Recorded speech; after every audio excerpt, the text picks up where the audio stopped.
Hola, som la Mara i el Marc i avui us explicarem què hem fet a la reunió de consellers. Hem començat a baix fent un joc al pica-paret durant 15 minuts jugant i després hem pujat i ens han explicat el que nosaltres hem dit el que teníem que fer per l'AUSI i després ens han dit quin pressupost tenim, què és el que podem fer i el que no podem fer, que el pressupost que tenim són 2.600 euros, que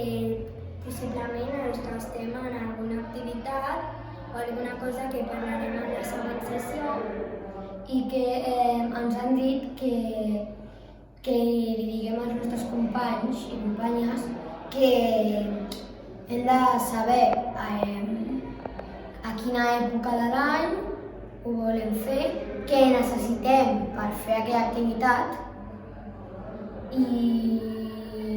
sobretot que la quantitat que no es passi perquè aquests diners són limitats, no tenim diners infinits per fer-ho, o sigui, pot ser una activitat qualsevol que es pugui fer al poble, un concert, alguna cosa així.